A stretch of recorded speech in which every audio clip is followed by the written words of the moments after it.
City Life. I'm Cliff Krieger, your host, and George Zaroulis is our co-host. Okay. We have Fru. Fru, how are you doing? I'm doing good. Happy Monday. Yeah. Mike Smith, how are you, Mike? Good, good. As I said, I'm dried out from Saturday's weekend from the ton of rain that came down. So that's good. Our guest is Marty Hogan. Hey, Cliff. How's it going with you? I'm good. It's Monday morning. Yeah. We're hoping to have a guest from Washington, D.C., Mr. Augustine Ndangam. Ndangam. He should be here about 6:50 for 20 minutes. We're going to transition here because we have another guest, Mr. Augustine Ndangam. Is that close? Ndangam. Ndangam. All right. Who's originally from Amazonia, but he's now living in Washington, D.C. Can we hear Mr. I'm going to call him Augustine. Can we hear? There he is. How are you, sir? yes, I hear you. Okay, good. And Fru says if you tilt the camera down just a little bit, we'll get a full face shot.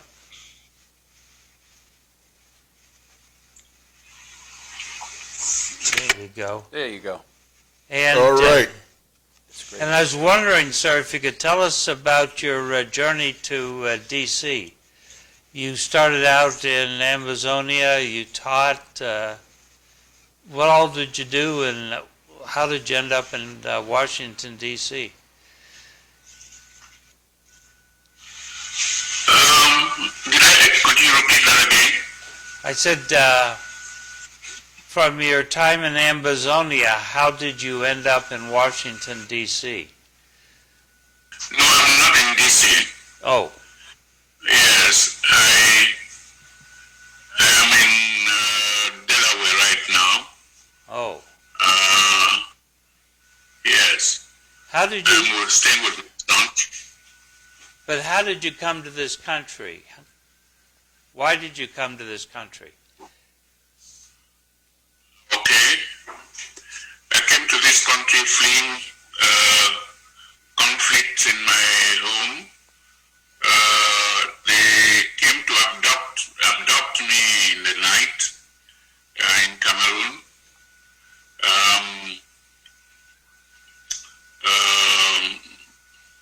So I had to leave and find safety.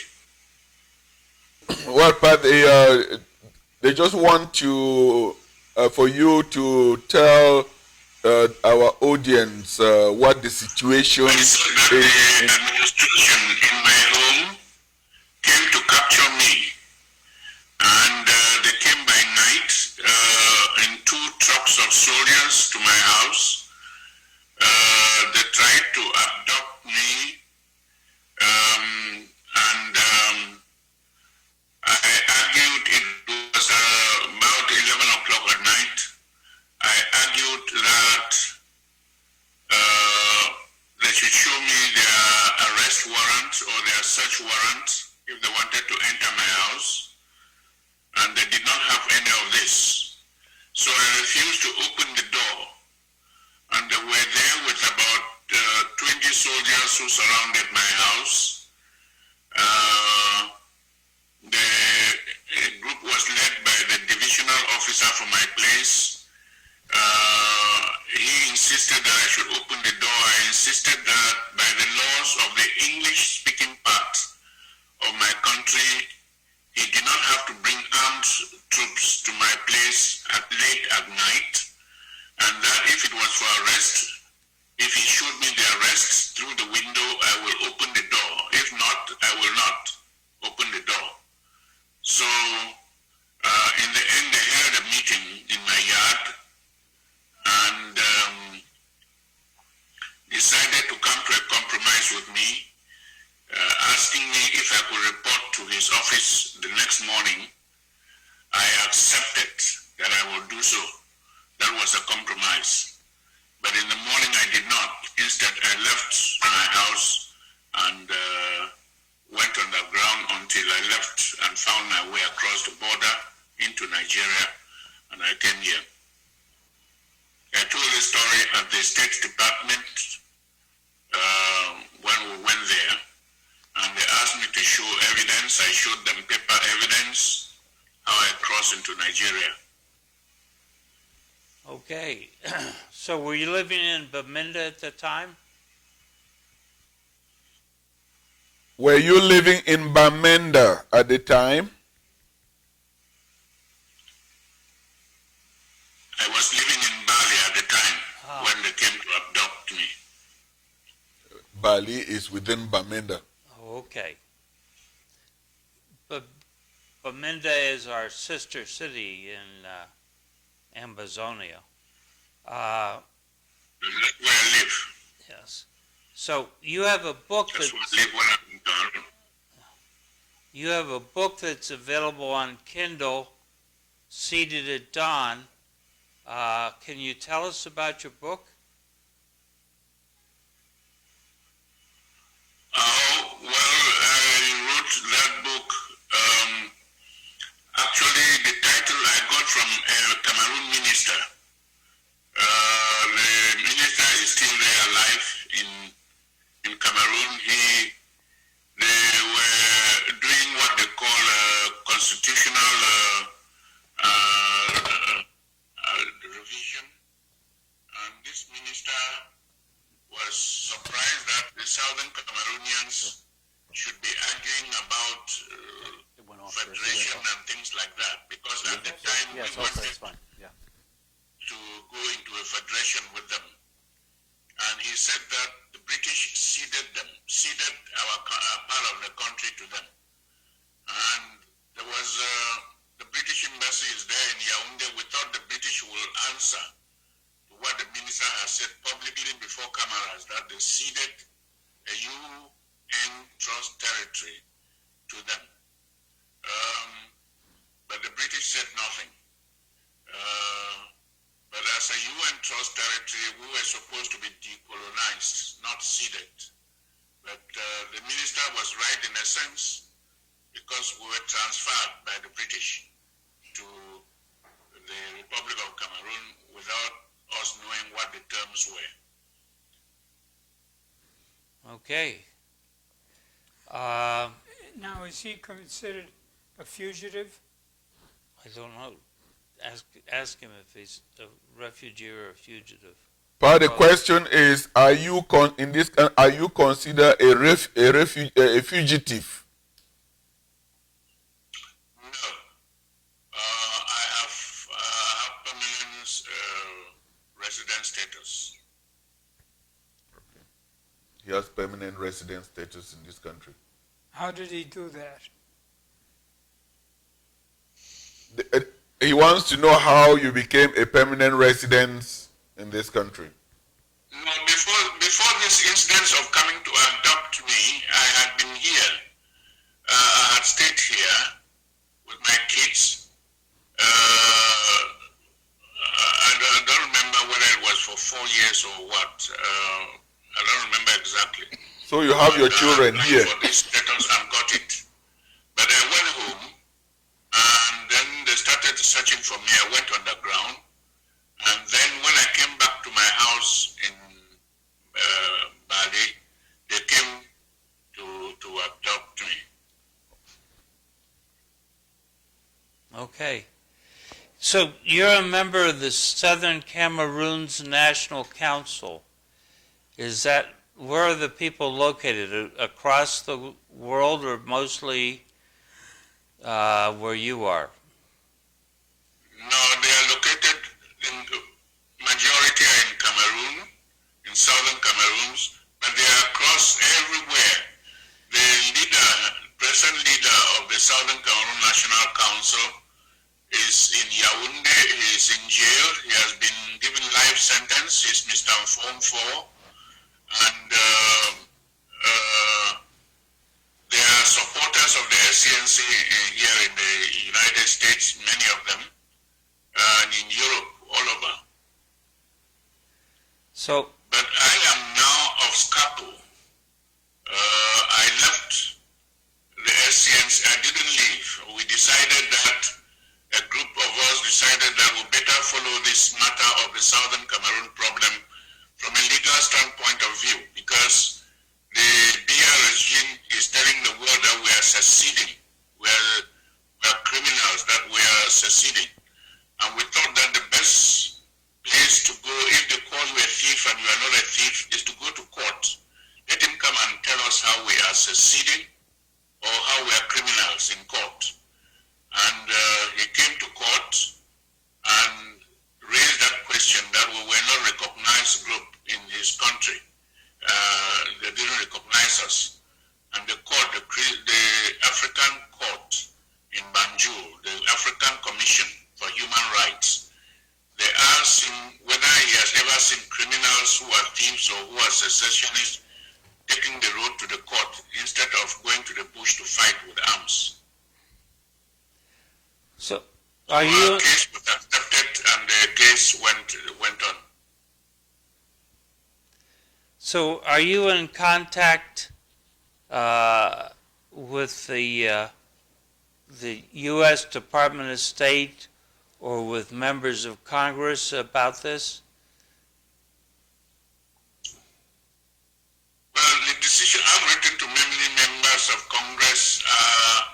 I've been to the United States Department. We had a long chat over our problem there. And I have been granted a second audience at the State Department, which has not yet held. But I've sent them a lot of material explaining the background to country's situation, showing that it is not what the government is claiming, government in Cameroon is claiming, that we are part of their country seceding. It is actually annexation. And the first country in the world to predict that this trouble was going to come in Cameroon was the United States. It was the delegation of the United States to the United Nations, led by Mr. Clement Zablotsky of Milwaukee, Wisconsin, in 1961. And this was the congressman who first predicted that there would be political problems in Cameroon because of this rush by which an English-speaking state is being forced against their wishes to join the French-speaking part. And the matter was being rushed in such a hurry. Mr. Congressman predicted that there will be political problems in future, and that has happened.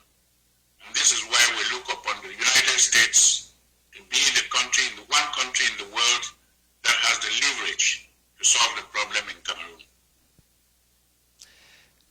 Looking to the future, when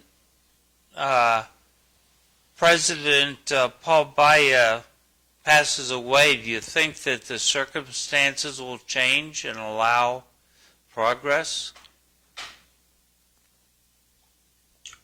Paul Biya and his government are being dragged into be part of this matter by the British and the French.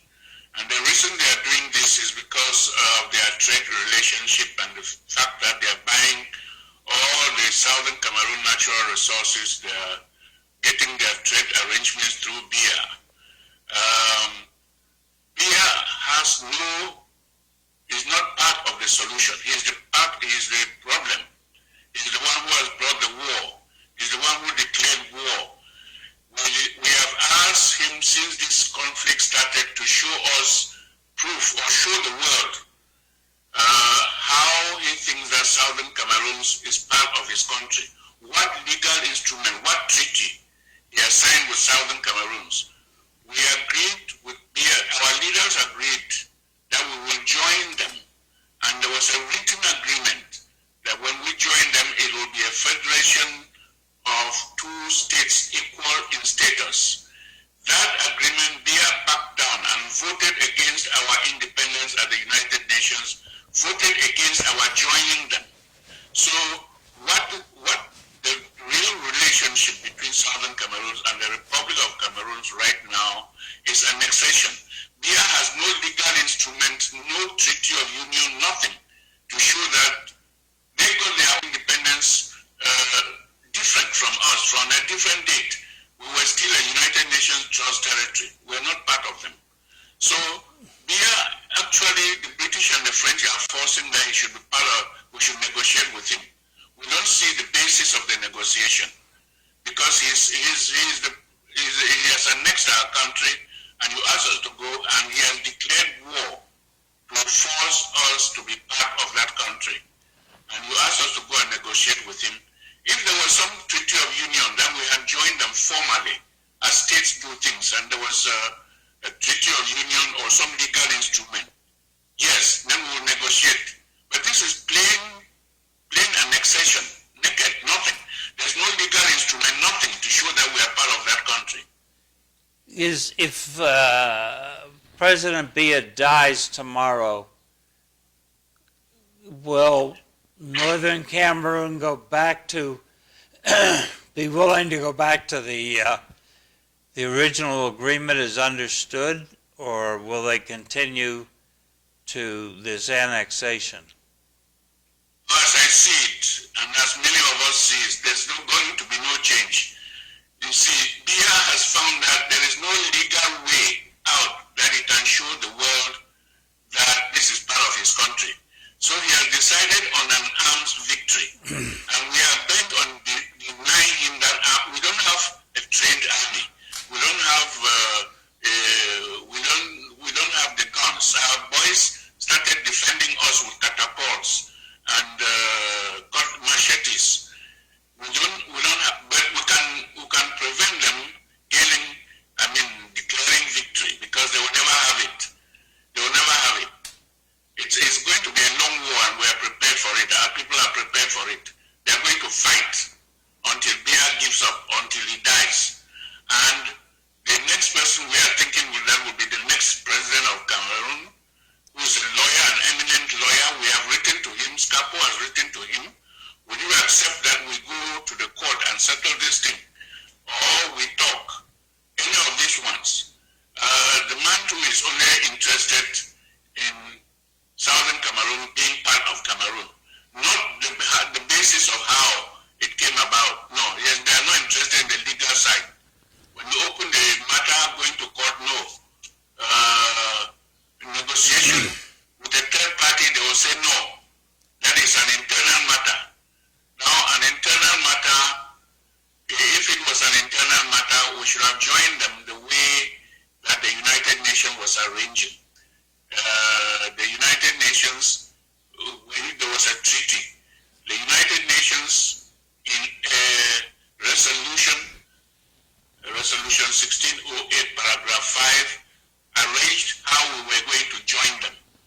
That paragraph of the United Nations resolution has never been implemented till today.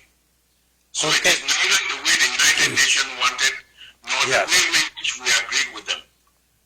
Okay. It's just plain annexation. We've run out of time up here. I appreciate you getting up and coming on the show, and I'll talk to Fru about the possibility of going into this further at a future date. But thank you very much, sir. Thank you. Okay. you. Bye-bye.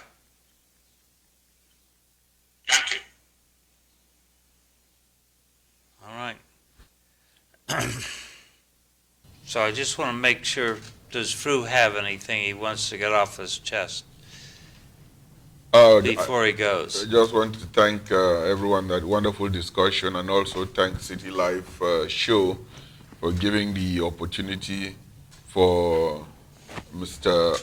Augustine Ndangam to come on the show and talk about the crisis in southern Cameroon. I know very much most people do not know about that, but credit and goes to City Life Show for actually taking some time to talk about the atrocities that are being committed by people thousands of miles across the ocean. It really speaks volume about your compassion, and all these panels asking questions to know about people you are not related to, who do not even have any connection with you. And I think that goes a long way to say the world is a global village, and I would forever be thankful for City Life Show, and also for the city of Lowell nurturing this relationship between Bamenda, which is the economic capital of the southern Cameroons, now called Ambazonia. It is on that relationship that we are able to bring people from the southern Cameroon to share this platform and also talk about the silent genocide of people that are going on there. So again, thank you very much, and I'm very, very grateful that you've given me this opportunity to bring people from that part of the world to educate and sensitize the whole world. Okay, thank you. And as you're slipping out, I'm gonna throw out the question, does anybody have any thoughts on the new Picasso, Mr. Hunter Biden, and his selling of his unique paintings? On that, Mike Smith seemed to have gone away. Mike, are you there? Mike might have had go out and get another cup of coffee. So my take on that is it should be illegal. It's like Donald Trump during his presidency and say, and like any newscast you want to listen to, I buy my missed book, that. buy my book. Legal or illegal? He said legal. Legal, okay. I personally, if you're going to sell, I think every person in the United States, every person, we're free to do and sell and be productive and be an entrepreneur if you want.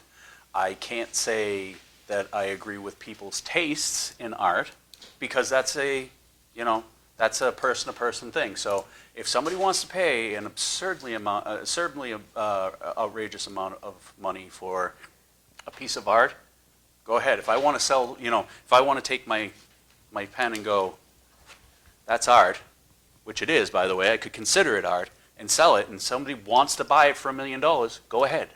That's their right to do that. But as far as anybody getting a hands up to sell stuff, if anybody was given extra push for it, then that's what I would be against. But you know what? His name is popular just because he's now what you would consider infamous in the news anyways. So his name is out there. It's just like Charlie Sheen when he was out there. The more bad news you heard about Charlie Sheen, the better he did for some reason. So it can work both ways. You know what the old adage, bad press is better than no press. That's true. George, you got a thought while we're waiting to connect with Mike? No, Well, I'm what gonna fist bump. what Go I can ahead. say about that is, I mean, this is capitalism, right? Correct. If we talk about that we are in a capitalist country, and then we are saying that, then we are biting ourselves. Mm-hmm. So everything is on the table to make money. It's up to the person. Yeah. We are not talking about socialism. We're not talking about communism. If you criticize now the capitalist system, then where do we? It's very, very questionable whatever we say. So on that note, I think my day is up. No, I cannot. George. Are you back?